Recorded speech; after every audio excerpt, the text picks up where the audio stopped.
Commander Zextera had seen 1,000 species fall before the Dominion's might. The crystalline Veltai, who could bend light itself to their will, lasted 3 cycles. The machine consciousness of the Forge Collective, with their planet-sized processing cores, crumbled in 7. Even the proud, ethereal ascendancy, beings of pure energy who considered themselves gods, were reduced to whispers in the void within a single stellar rotation. But humans? Humans have been fighting for 27 years. Not just fighting, winning. As Zextera stared at the tactical display, showing another human victory at the Kepler Nexus, a chill ran through his exoskeleton that had nothing to do with the ship's climate controls. Every military academy in the galaxy taught the same fundamental truth. Superior technology and numbers always prevailed. It was mathematical certainty, encoded in 10,000 years of galactic warfare. So why were these primitive mammals, with their crude metal ships and chemical explosives, systematically dismantling the most powerful military force the universe had ever known? The answer would change everything Zextera thought he knew about war, about power, and about what it truly meant to be human. The War Council chamber aboard the Dominion flagship Eternal Supremacy hummed with tension thick enough to cut with a plasma blade. Commander Zextera of the 3rd Assault Fleet stood before the holographic display, his 4 arms crossed in a gesture that among his people meant either deep contemplation or barely controlled rage. Today it was both. Explain to me again how a species that discovered fire only 10,000 years ago just destroyed an entire battle group.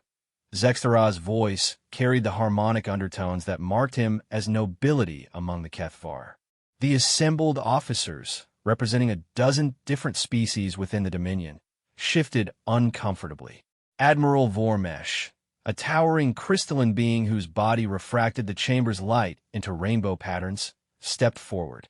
The humans employed what they call asymmetric warfare, Commander. They refused to engage our forces directly. Instead, they used the asteroid field of the Proxima system to— I know what they did, Zextera interrupted, his secondary arms flicking in annoyance. What I want to know is how. Our tactical computers predicted a 97.3% probability of victory. Our ships outnumbered theirs 4-1. Our weapons technology is centuries ahead of theirs. Yet somehow, they managed to turn an asteroid field into a weapon. The holographic display shifted, showing the battle's progression. Zextera had watched the recordings dozens of times, but each viewing only deepened his confusion. The human fleet had appeared to retreat when faced with the Dominion's superior numbers, drawing the pursuing ships into what seemed like a trap. Except the asteroids weren't modified, weren't weaponized in any way the Dominion's sensors could detect. Then, the humans had done something unprecedented. Instead of trying to outgun their pursuers, they had used their ships' engines to nudge specific asteroids into carefully calculated trajectories. Not to create a barrier or defensive position, but to turn the entire field into a massive kinetic weapon system. As Dominion ships pursued the retreating humans deeper into the field, those nudged asteroids had begun a chain reaction of collisions that trapped the more advanced vessels in an ever-tightening maze of debris. Sir, ventured Captain Nilrodex, an insectoid being whose species prided itself on logical thinking, perhaps we're approaching this wrong. These humans, they don't fight like any species we've encountered before. Every other civilization we've absorbed followed predictable patterns. They built bigger weapons, stronger shields, faster ships. But humans— He paused, mandibles clicking nervously. Humans seemed to see the battlefield differently. Zextera's primary eyes focused on the captain, while his secondary pair continued studying the tactical display. Elaborate.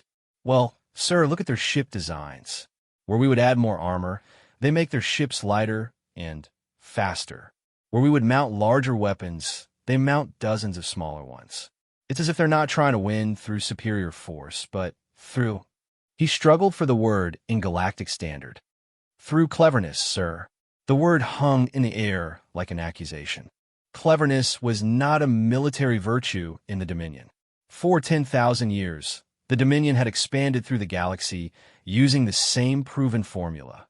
Overwhelming technological superiority backed by massive numbers. It had worked on every species they'd encountered. The strong conquered the weak. It was the fundamental law of the universe.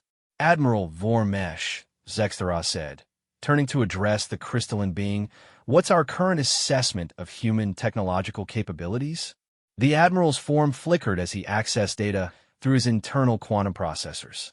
Their ships are constructed primarily of refined metal alloys, steel, and titanium composites, mostly.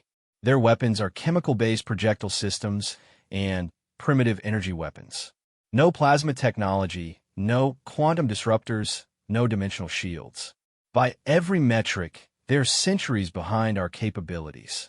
And yet they've been fighting us for 27 years, Zexthara mused. Every other species we've encountered either surrendered immediately upon seeing our technological superiority or was conquered within a few years at most. What makes humans different? Before anyone could answer, the chamber's communication system activated. The face of Intelligence Director Kethmara appeared in the holographic display, her scaled features showing the strain of constant work.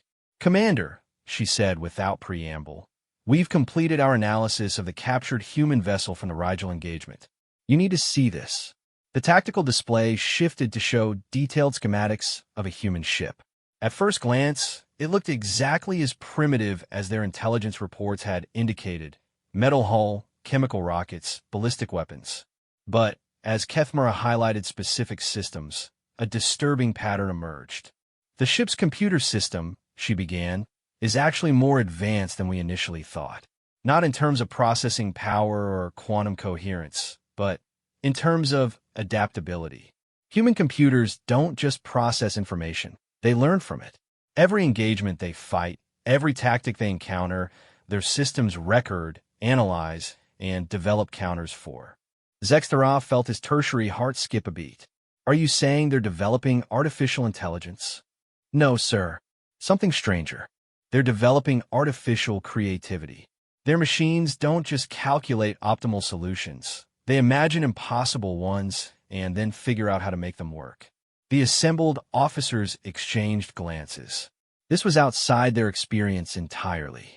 The Dominion's own artificial intelligence systems were incredibly powerful, but they operated on pure logic, mathematical certainty. The idea of machines that could be creative, that could think in terms of possibilities rather than probabilities, was almost incomprehensible. "There's more," Kethmara continued. "We've been monitoring their communications, and we've discovered something troubling about human psychology. When faced with superior force, most species either fight until they're destroyed or surrender to preserve their civilization. Humans seem to have a third option: they get angry." "Angry?" Captain Nil Rodex clicked his mandibles in confusion. "Anger is a primitive emotion. How does that help them militarily?" "We're not entirely sure, but the psychological profiles we've developed suggest that human anger doesn't diminish their tactical thinking. It enhances it. When humans become angry, they don't just fight harder. They fight smarter, more creatively. They start seeing possibilities that didn't exist before." Zexthara absorbed this information in silence. Throughout the Dominion's expansion, they had encountered species with superior strength, species with advanced technology, even species with psychic abilities. But they had never encountered a species that became more dangerous when threatened. "Director," he said finally, "what's your assessment of the human military potential?" Kethmara's scaled features showed something that might have been concern. "Based on our observations, sir, I believe we may have made a fundamental error in our approach to this conquest. We assumed that human resistance would follow the same pattern as every other species. Initial defiance followed by gradual demoralization as the futility of their position became clear. And humans don't seem to understand the concept of futility. Every defeat makes them more determined. Every loss makes them more creative. They're not just learning how to fight us. They're learning how to enjoy fighting us." The chamber fell silent except for the ambient humming of the ship's systems.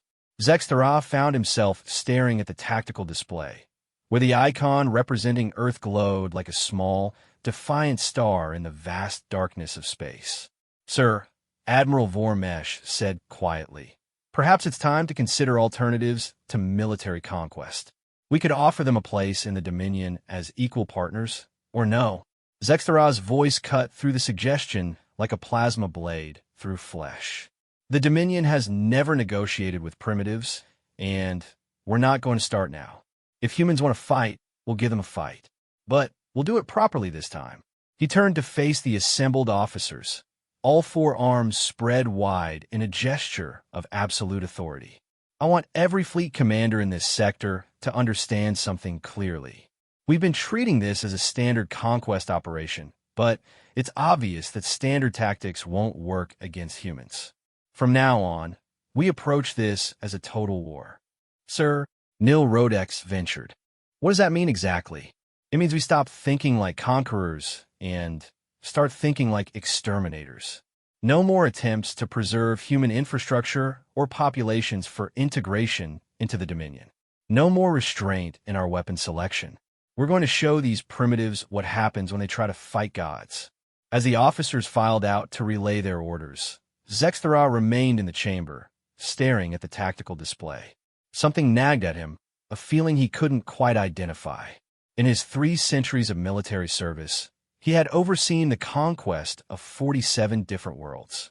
This should have been conquest number 48, a footnote in the Dominion's glorious expansion. Instead, it was becoming something else entirely, something that felt less like a conquest and more like he pushed the thought away. Whatever humans were, whatever strange mental processes drove them to keep fighting against impossible odds, it didn't matter. The Dominion had the most powerful military force in the galaxy. They had weapons that could crack planets and shields that could deflect stars. What could one primitive species possibly do against such power? As if in answer to his question, alerts began blaring throughout the ship. The tactical display lit up with new contacts, a massive human fleet emerging from hyperspace directly in front of them. But something was wrong with the formation. Instead of the typical battle line or defensive cluster, the human ships were arranged in what looked like a spiral. The configuration made no tactical sense whatsoever. "Commander," Admiral Vormesh's voice echoed through the chamber's communication system. "The humans are broadcasting on all frequencies. You need to hear this." A new voice filled the chamber. Human, speaking accented, but clear galactic standard. "This is Admiral Sarah Chun of the Terran Defense Force. Commander Zextara, we know you're listening. We have a proposition for you." Zextara felt his secondary hearts accelerate. How did they know his name? How had they learned galactic standard so quickly? And, more importantly, how had they managed to jump their entire fleet so close to his position without being detected? "We know you think you understand warfare," the human admiral continued. "You think superior numbers and technology guarantee victory. You're about to learn why every species in this galaxy fears humanity." The transmission ended, leaving Zextara staring at the tactical display in growing unease. The human fleet maintained its spiral formation, making no aggressive moves, just waiting. For the first time in his long military career, Commander Zextara of the 3rd Assault Fleet found himself wondering if he might have made a terrible mistake. Admiral Sarah Chun stood on the bridge of the Indomitable, her weathered hands clasped behind her back as she watched the Dominion flagship through the main view screen. At 63, she was old for a fleet commander, but 27 years of fighting impossible odds had taught her patience, a virtue that had kept humanity alive when superior firepower had failed. "Ma'am," called out Lieutenant Commander Jackson from the communications station, "the Dominion fleet is powering up weapons. They're not responding to our transmission." Chun allowed herself a small smile. "They will. Patience, Jackson. We're about to give Commander Zextara his first real lesson in human warfare." The bridge of the Indomitable was nothing like the pristine, sterile command centers of Dominion vessels. Cables ran along the walls where elegant quantum conduits should have been. The main computer was a massive, humming collection of processors that took up nearly a quarter of the bridge space. Everything looked jury-rigged, improvised, held together with determination and engineering genius. Because that's exactly what it was. "Admiral," called Captain Rodriguez from the tactical station, "all ships report ready. The spiral is complete." Chen nodded. The spiral formation. It had taken human tacticians 3 years to perfect it, and another 5 years to make it work reliably in combat. To any observer, it looked like madness. Ships arranged in a three-dimensional spiral that seemed to violate every principle of fleet tactics. No concentrated firepower, no mutual defense coverage, no clear command structure visible from the outside. That was the point. Open a channel to the Dominion flagship, Chun ordered. Let's see if their commander is smart enough to recognize what he's looking at. The main screen flickered, and, suddenly, she was face-to-face with Commander Zexthara. The alien's 4 arms were crossed in what her xenopsychology briefings told her was either a thinking posture or a barely controlled rage posture among his species. Chen hoped it was thinking. "Commander Zexthara," she said in her most diplomatic voice, "I'm Admiral Sarah Chun. Thank you for accepting our call."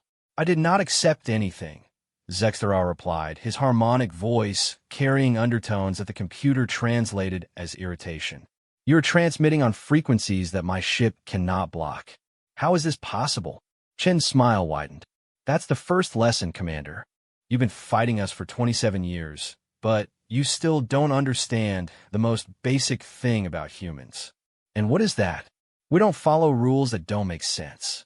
On the tactical display visible behind Zexthara, Chun could see the Dominion fleet arranging itself in what their computers probably calculated as optimal battle formation, a classic diamond formation with the flagship at the center, heavy cruisers forming the outer points, and support vessels clustered for maximum defensive coverage. It was textbook perfect. It was also exactly what Chun had been counting on.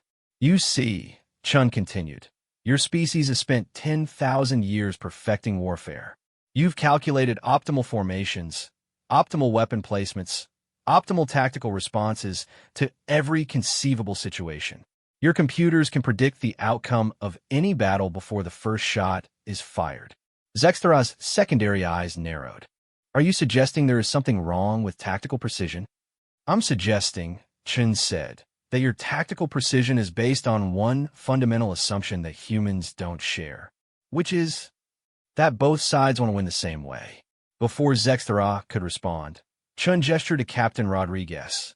The tactical display on the Indomitable S bridge lit up with a three-dimensional hologram showing both fleets' positions. "Your formation is perfect," Chun continued.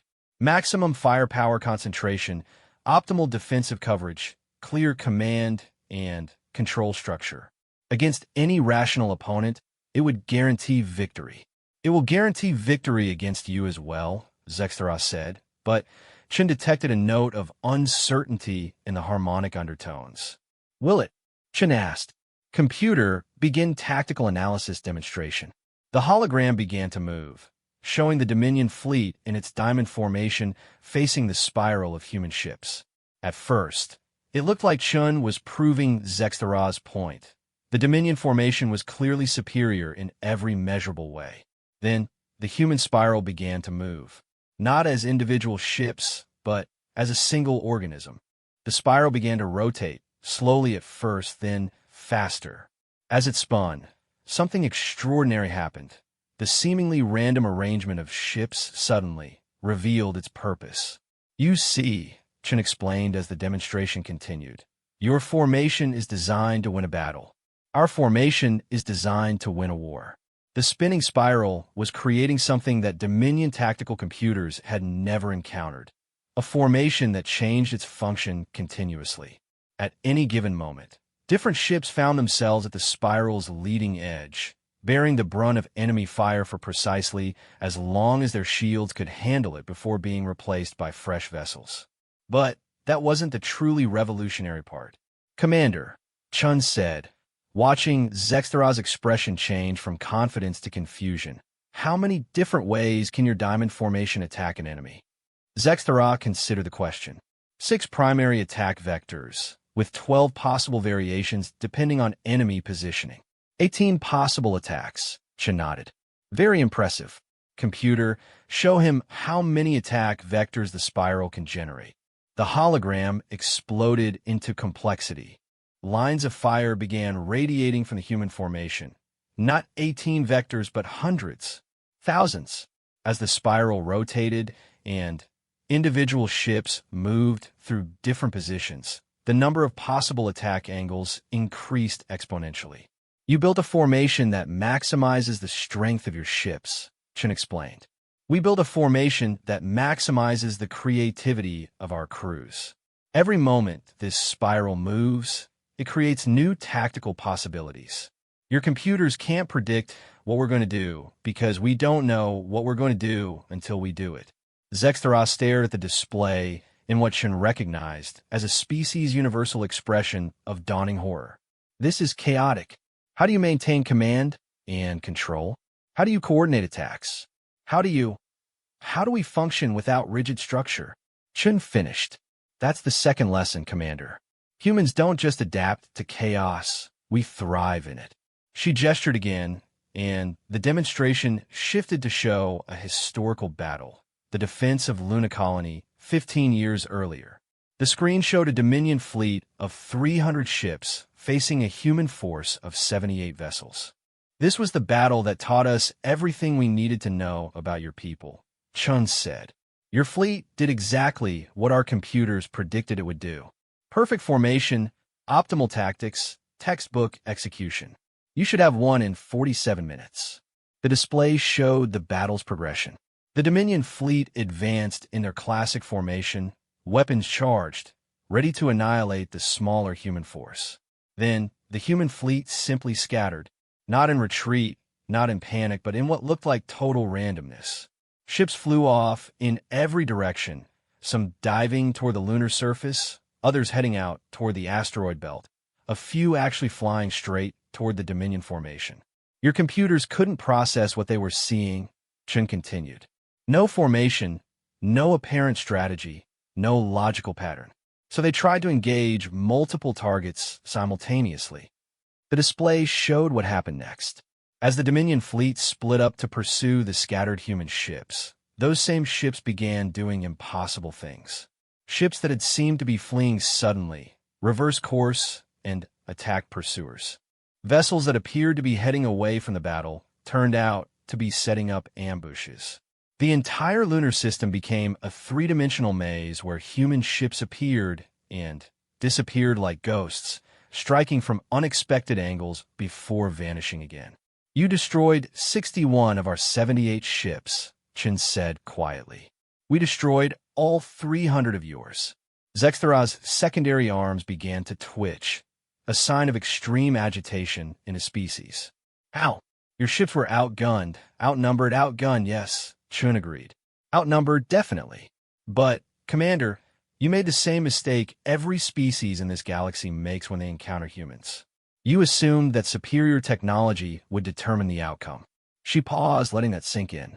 You know what the difference is between human technology and Dominion technology? Your ships are built to be perfect. Our ships are built to be fixed. Your computers are designed to calculate optimal solutions. Our computers are designed to imagine impossible solutions and then figure out how to make them work. The display shifted again, showing detailed schematics of human vessels.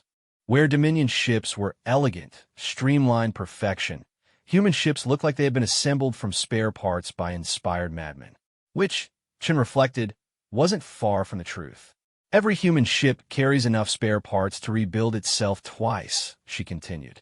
Every human crew is trained not just to operate their systems, but to completely redesign them during combat. When you damage our ships, we don't retreat for repairs. We rebuild them into something better. That's impossible, Zextera protested. Ship systems are too complex to modify in combat.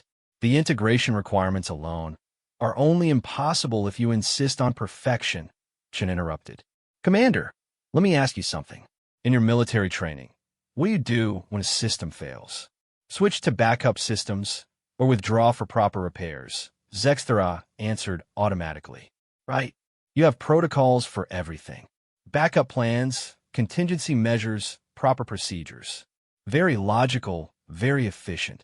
Chen's smile took on a predatory edge. Human military training focuses on one primary skill, making things work when they have no business working. She gestured to the bridge around her. This ship was built 23 years ago. Since then, it's been destroyed and rebuilt 17 times. The computer core you're looking at? It's actually 7 different computer systems jury-rigged together because we ran out of standard components and had to improvise. The weapons array includes Dominion plasma cannons we salvaged from battles, Veltai energy projectors we traded for, and good old human railguns that we built in asteroid mining facilities. That should not function, Zextera said, staring at the impossible amalgamation of technology visible on the bridge. It shouldn't, Chen agreed. But it does, and it does things that none of its components are designed to do individually. That's the third lesson, Commander. Humans don't just use technology, we seduce it into doing what we need. The communication was interrupted by alarm klaxons on the Dominion flagship. Chen could see officers rushing around behind Zextera, and she heard someone shouting in what sounded like panic. Commander, and voice called out in the background, the human formation is moving. They're not attacking. They're doing something to our computers. Chen's smile became positively feral. Oh, that would be the virus. Virus. Zextera turned back to the screen, all 4 arms now showing agitation. What virus? The one my ship's computer uploaded to your communication system when we established this channel, Chun said cheerfully. Don't worry, it won't damage anything important. It's just going to teach your tactical computers a few new ideas about warfare. On Zextera's bridge, the tactical displays began showing impossible scenarios. Human ships that were apparently in 3 places at once. Attack vectors that bent through dimensions that didn't exist.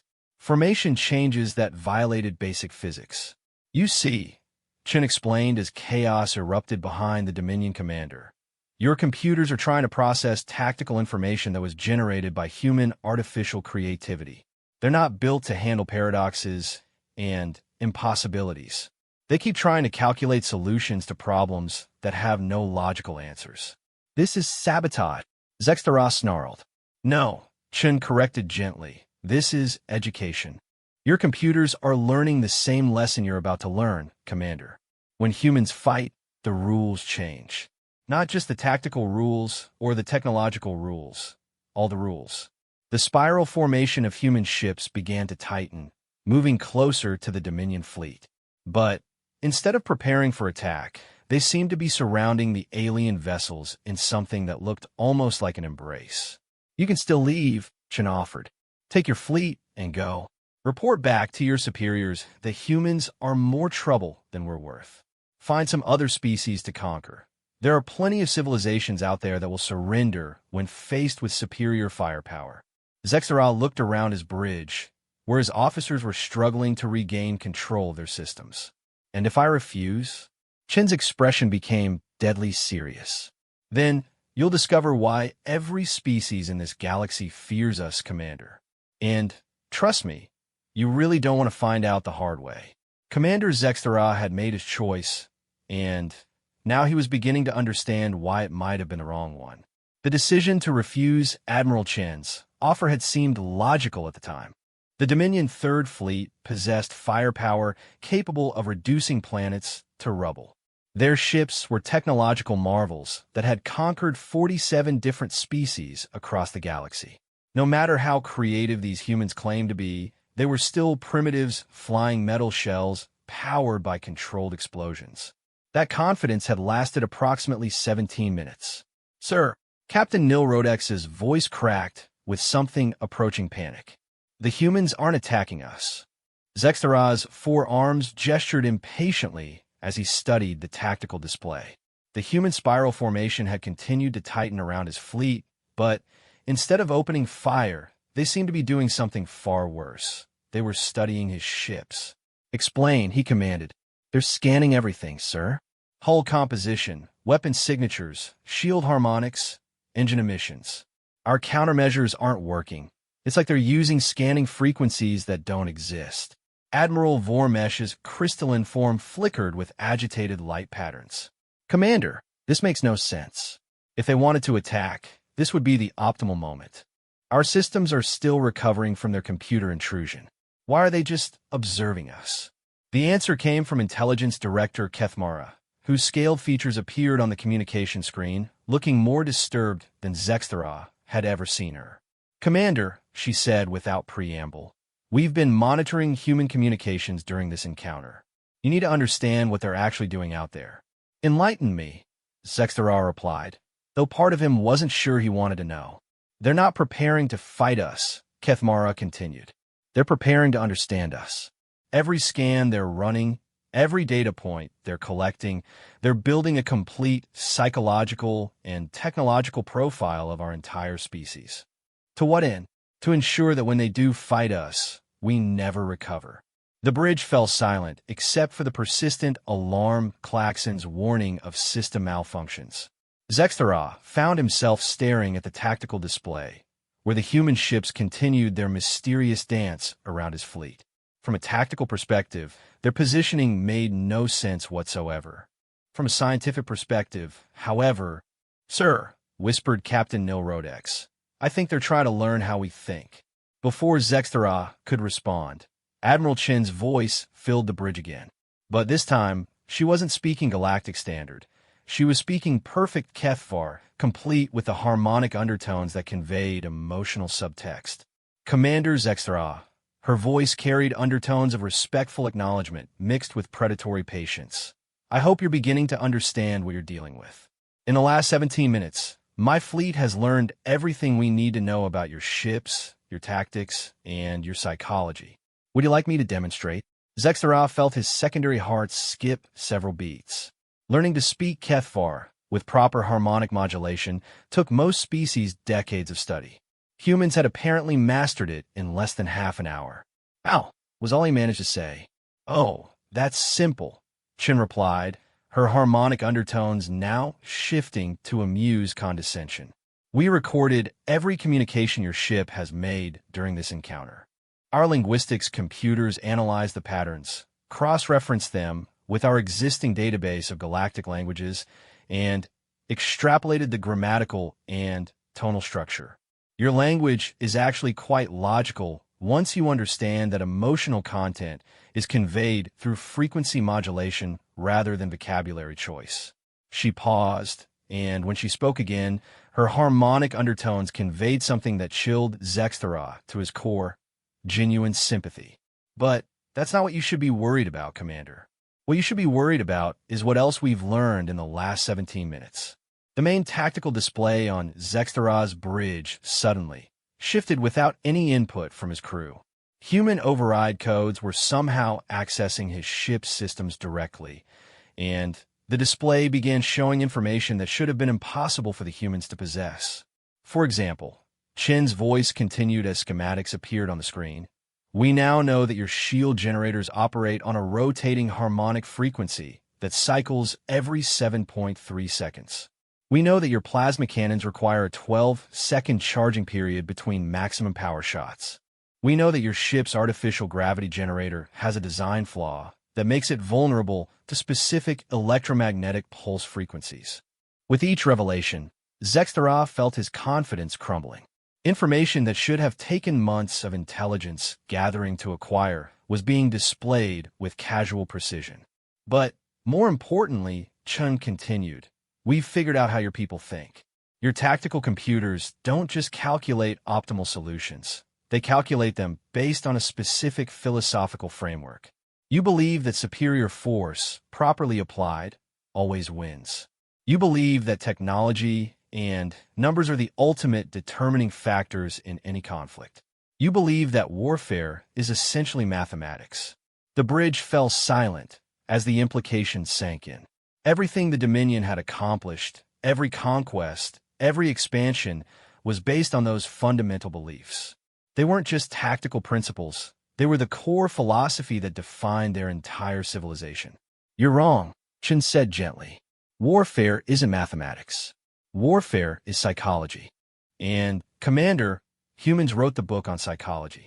The tactical display shifted again, showing a recording of one of the early battles in the Human-Dominion conflict. Zexthara recognized it. The Battle of Wolf 359, where a Dominion fleet had faced human defenders for the first time. "This was our first real engagement with your forces," Chin narrated as the battle played out on the screen. "We lost. Badly. 70% casualties, complete tactical failure. By your mathematics, it should have convinced us that resistance was futile. The recording showed the aftermath. Human ships limping away from the battlefield, clearly defeated. It should have been the end of human resistance. What your computers didn't calculate, Chen continued, was how humans respond to defeat. Most species either surrender or become demoralized. Humans get curious. New information began appearing on the screen, detailed analysis reports, tactical discussions, design modifications. The humans hadn't just retreated from Wolf 359. They had spent months analyzing every aspect of the battle, learning from their defeat, and adapting. We studied everything about that battle, Chen explained. How your ships moved, how your weapons worked, how your commanders made decisions. But, most importantly, we studied how your people think about warfare. And we realized something fascinating. Zextera found himself leaning forward despite his growing dread. Which was, your entire approach to warfare is based on the assumption that your enemies will also fight logically. Every tactic, every strategy, every technological development, it's all designed to counter rational responses from rational opponents. But Commander, her harmonic undertones shifted to something approaching pity. Humans aren't rational. Before Zextera could respond, alerts began sounding throughout his ship. Not attack warnings, something else entirely. Sir, Captain Nil Rodex called out. Our computer systems are showing massive processing loads. Something is making our tactical computers run continuous simulations. What kind of simulations? Zextera demanded. Battle scenarios, sir. Thousands of them. Our computers are trying to calculate optimal responses to human tactics. But Nil Rodex paused, looking confused. Sir, the scenarios don't make sense. The humans are using tactics that violate basic principles of warfare. On the screen, Admiral Chen smiled. That will be the second part of today's lesson. You see, Commander, while we were scanning your ships, we were also uploading something to your tactical computers. Every battle tactic humans have ever used, every strategy we've ever employed, every creative solution we've ever improvised. Your computers are trying to process 40,000 years of human warfare, she continued. Everything from ancient cavalry charges to interstellar fleet actions. Tactics from cultures that never met each other, strategies that were developed on completely different worlds, solutions to problems that shouldn't exist. Zextera watched in horror as his tactical computers began displaying increasingly frantic calculations. Strategies that involved using civilian vessels as weapons platforms. Tactics that required ships to deliberately destroy themselves to achieve tactical objectives. Maneuvers that seemed to ignore the basic laws of physics. The problem, Chen explained with the patience of a teacher addressing particularly slow students, is that your computers are trying to find logical patterns in fundamentally illogical behavior. They're trying to calculate optimal counters to tactics that were never designed to be optimal in the first place. This is sabotage, Admiral Vormesh protested, his crystalline form flickering with agitated energy. No, Chen corrective. This is education. Your computers are learning the same thing you need to learn, Admiral. Human warfare isn't about optimization. It's about improvisation. We don't calculate the best possible solution. We invent solutions that shouldn't work and then make them work anyway. The tactical display began showing battle after battle from human history. Ancient naval conflicts where outnumbered fleets used weather patterns as weapons. Planetary sieges where defenders turned their own cities into traps. Space battles where human commanders had deliberately sacrificed their flagships to confuse enemy targeting systems. You see, Chen continued, every other species you've conquered fights to win. Humans fight to learn. Every defeat teaches us something new about our enemies. Every victory shows us new possibilities. After 27 years of fighting you, we don't just know how to beat Dominion forces. We know how to beat any force that thinks like you do. Zextera felt a cold certainty settling in his primary stomach. Any force that thinks like us. Oh yes, Chen's harmonic undertones now carried something that was definitely predatory satisfaction. Commander, you're not just representing the Dominion in this conflict.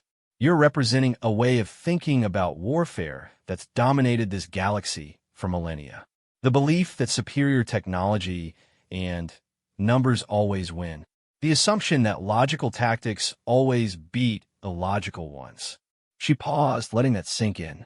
We've been fighting that entire philosophy for 27 years, and we've been winning. The bridge of the eternal supremacy had become eerily quiet except for the continuing computational crisis affecting their tactical systems. Zexthara found himself staring at readouts that made less and less sense. His computers were now trying to process human tactical concepts that seemed to violate causality itself. "Commander," Chun said softly, "I'm going to give you one more chance to withdraw. Not because I'm afraid of fighting you, but because I genuinely hope that somebody in the Dominion hierarchy is smart enough to understand what I'm about to tell you. Which is, humans don't just win wars, Commander. We redefine what warfare means. When we're done with you, every species in this galaxy will have to rewrite their military doctrines. The age of technological supremacy is ending. The age of creative warfare has begun." Zexthara looked around his bridge at officers representing the greatest military minds in the Dominion. All of them looked as confused and frightened as he felt. "And if I still refuse to withdraw?" Admiral Chen's image smiled, and for the first time, Zexthara understood why humans had a reputation for being predators.